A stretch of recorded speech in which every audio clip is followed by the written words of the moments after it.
حضرت سعدی رحمۃ اللہ نے لکھا ہے کہ ایک درویش کہتا ہے کہ میں نے دیکھا کہ کعبے کا میں طواف کرنے گیا تو رات کے وقت ایک شخص پتھر پہ سر رکھ کے روتا ہے اور کہتا ہے مالک مہربانی کرنا، میں نے 40 سال تیری ڈیوٹی کی ہے،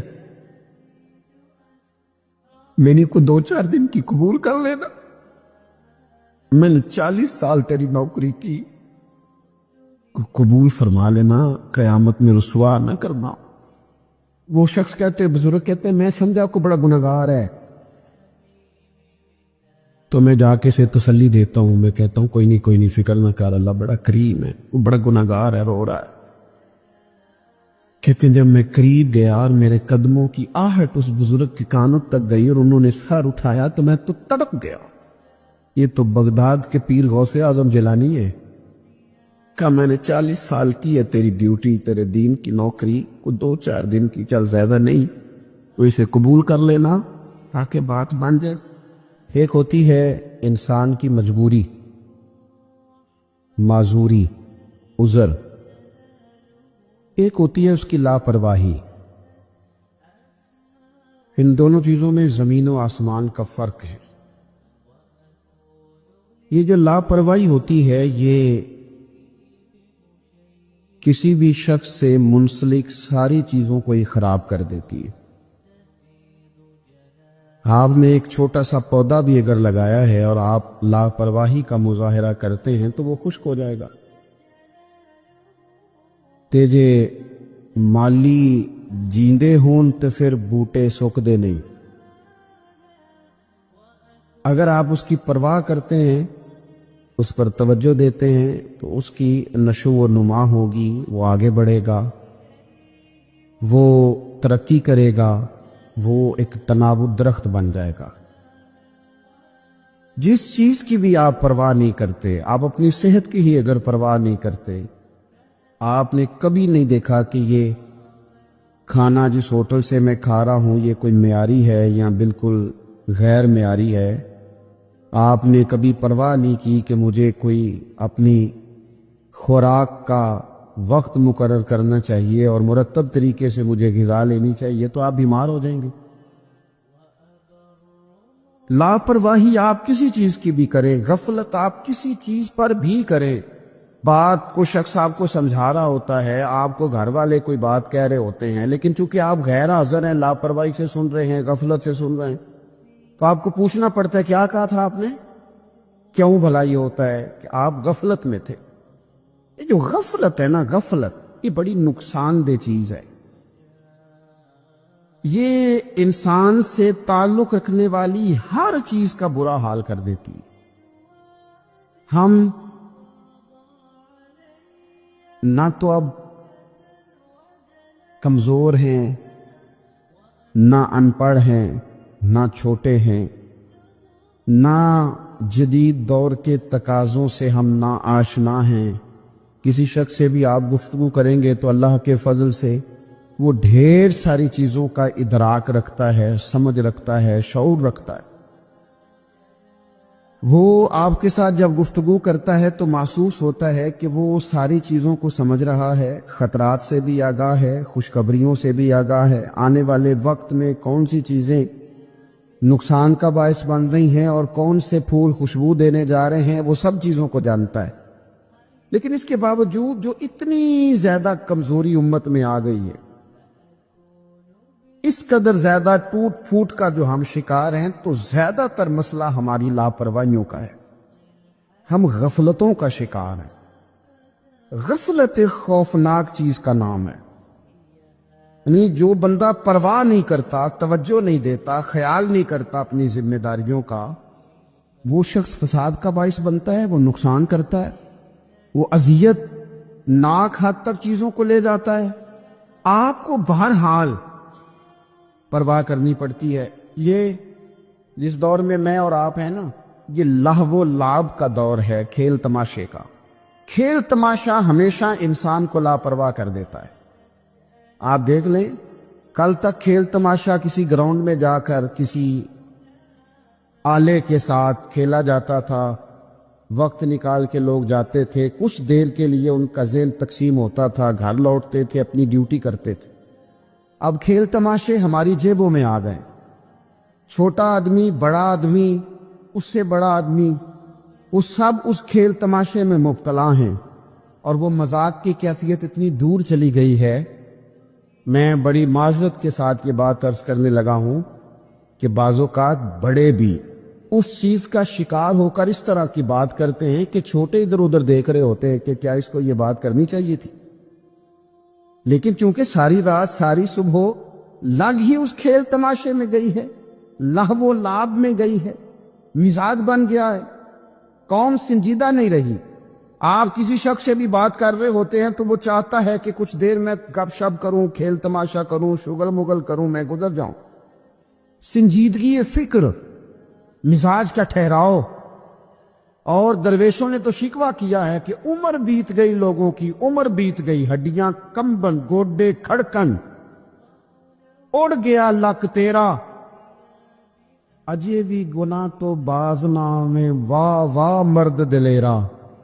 میاں صاحب کہنے لگے یہاں تک تو پہنچ گیا ہے کہ ہڈیاں کمبن اور تیرے گوڈے کھڑکن تے اڑ گیا لک تیرا، اجے بھی گناہ تو باز نامے، او واہ واہ مرد دلیرا.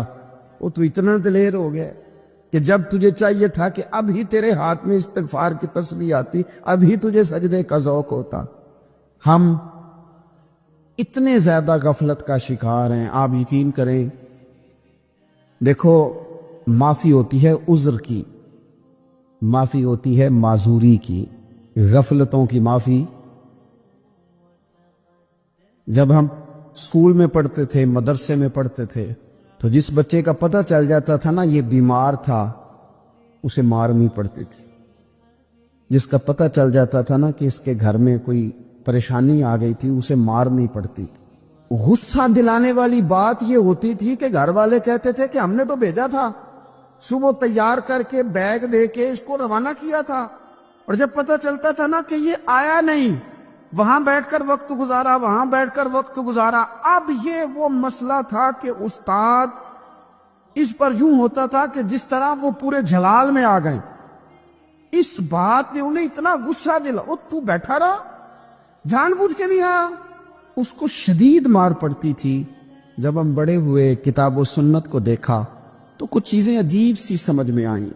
سیاستہ میں حدیث موجود ہے کہ صحابہ کرام علیہم رضوان فرماتے ہیں کہ ایک جنگ کا موقع تھا تو وہ رستے بڑے سخت تھے، دشوار گزار گھاٹیاں تھیں، بڑی مشکل سے ہم نے وہ راہیں طے کی. ہمیں لگا کہ اس جہاد پر ہمیں بہت اجر ملے گا، اور پھر ہمارے دلوں میں یہ بھی خیال آتا تھا کہ فلاں فلاں فلاں فلاں تو صحابی آئے نہیں، وہ تو گھر میں رہے. اللہ کے محبوب صلی اللہ تعالی علیہ وسلم نے ہمارے ان خیالات کو بھانپا اور کریم فرمانے لگے تمہیں اس جہاد پر بڑا اجر ملے گا، لیکن یاد رکھنا تمہارے کچھ بھائی ہیں جو گھروں میں بیٹھے ہیں، مجبوریوں نے، آزمائشوں نے، پریشانیوں نے، عذر نے انہیں آنے نہیں دیا. جتنا تمہیں صبر کر کے، مشقت جھیل کے، سفر کر کے جہاد کا ثواب ملے گا، اتنا ہی انہیں گھر بیٹھے بیٹھے بھی ثواب ملے گا. آئے نہیں. یہ کس بندے کا معاملہ ہے جو عذر والا ہے؟ اور اگر کسی کے اجتہاد میں غفلت ہو گئی، حضرت کعب بن مالک رضی اللہ تعالی، یہ بھی صحیح بخاری میں، کل چلا جاؤں گا، حضور تو جہاد پہ چلے گئے لیکن اجتہاد میں غفلت ہو گئی، کل چلا جاؤں گا، پرسوں جاؤں گا، ترسوں، فرماتے میں جا ہی نہیں سکا، حضور واپس آ گئے. جن منافقوں نے جھوٹ بولے جا کے کہ یہ مسئلہ ہو گیا تھا، یہ مسئلہ ہو گیا تھا، ان کو تو مل گئی معافی، لیکن میں چونکہ مخلصین میں سے تھا خدا کے فضل سے، اور ہو گئی تھی غفلت. 50 دن نبی کریم مجھ سے ناراض رہے. 50 دن اللہ کے لیے، تو رب کے راستے میں جہاد کرنے نہیں آیا. 50 دن حضور ناراض رہے. فرماتے تھے مدینے کی گلیاں میری تھیں، سب میرے اپنے تھے، پر کریم جو ناراض تھے تو کوئی پھر سلام بھی نہیں لیتا تھا. مجھے یوں لگتا تھا کہ مجھے دیکھ کر ہوائیں اور فضائیں بھی رستے بدل جاتی ہیں. 50 دن میں مسجد میں آتا تھا، جب میں چہرہ ادھر کرتا تو حضور مجھے دیکھتے، اور جب میں حضور کو دیکھتا تو کریم چہرہ بدل لیتے. میں ویکھاں تے یار نہ ویکھے، تے جدو نہ ویکھاں ادوں ویکھے. ایڈے نصیب کتھوں تکڑی دے میرے وچ ویکھن دے ویکھے غلام فریدا بوے یار دے مرنا ہے پاویں ویکھے یا نہ ویکھے. ختم ہو گئی بات. حضرت کعب بن مالک کہتے 50 دن کے بعد پھر رب کریم نے میری توبہ قبول کی اور مدینے والے رسول نے اعلان فرمایا جو عذر کی وجہ سے نہیں جا سکے مجبوری سے انہیں گھر بیٹھے بیٹھے ثواب ہے، لیکن جن کے اجتہاد میں غفلت ہوئی، سمجھنے میں غفلت ہوئی، کل پرسوں ترسوں چلے جائیں گے، ان سے 50 دنوں کی ناراضگی ہے. کتنے لوگ ہیں جن کی فجر گزر جاتی ہے بستر پہ، زور گزر جاتی ہے پھٹے پہ گپوں میں، عصر گزر جاتی ہے چائے پینے میں، مغرب اور عشاء موبائل پہ لیٹے لیٹے بیت جاتی ہے، اور ان سے آپ گفتگو کریں تو وہ دانشور ہیں، آپ بات کریں تو پنچایت ختم کرنے والے لوگ ہیں، آپ ان سے بات کریں تو وہ عالمی سیاست پر نظر رکھتے ہیں، آپ گفتگو کریں تو شعور کی اعلیٰ گتھیاں سلجھاتے نظر آتے ہیں. خدا مجھے ایسی خدائی نہ دے کہ اپنے سوا کچھ دکھائی نہ دے. یہ غفلتیں ہیں، یہ شورش ہے، یہ اپنے منہ سے خود میاں مٹھو بننا ہے. اس غفلت کو تھوڑا سا توڑا جائے ورنہ زنگ لگ جاتا ہے صلاحیتوں کو. جو لوگ تھوڑے دن موٹر سائیکل نہیں نہ چلاتے ان کے لیے مشکل ہو جاتا ہے پھر اس کو سٹارٹ کرنا بھی.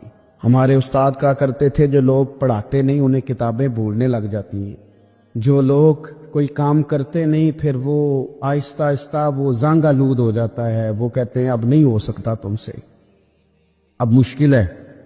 سجنوں، دوستوں، بزرگوں، بھائیوں، جو لوگ شروع میں عبادتوں کے عادی نہیں ہوتے، وقت ضائع کرتے ہیں، بڑھاپے میں دل کرتا ہے توبہ ہو جائے، لیکن اپنے ماتھے کو سجدے کی عادت ہی نہیں ڈالی. یہ جسم جھکنا اس کا عادی نہیں ہوا کہ رب کی بارگاہ میں جھکے، اس کا مزاج ہی نہیں تہجد پڑھنے کا. سارا کچھ ہو جاتا ہے. میں نے سیاست کرنے والے، پنچایت ختم کرنے والے، چدراہٹ کرنے والے، وزاداری رکھنے والے راتوں کو تہجد پڑھتے بھی دیکھے ہیں. میں نے قرآن پاک سے پیار کرتے دیکھے ہیں. میں گواہ ہوں بہت سارے لوگوں کا. یہ کام ہو جاتا ہے. شرط یہ ہے کہ بندہ اپنی غفلت کی پٹی تھوڑی دیر کے لیے کھولے. دوسری بات یہ کہ ہم خوش فہمیوں میں بڑا زندہ ہیں، بڑا اوہو، یعنی 2 4 5. کچھ لوگ کہتے ہیں اللہ کریم بڑا ہے. اللہ اگر کریم بڑا ہے نا میرے بھائی تو نبی پاک صلی اللہ علیہ وسلم نے فرمایا وہ بڑا بیوقوف ہے جو خدا کی رحمت کی امید بھی رکھے اور اللہ کو ناراض بھی کرے. تو بیوقوف بندہ ہے. اگر وہ کریم ہے تو پھر تو محبت میں ہی اس کی بات مان، بات تو پھر بھی نہیں مانتا.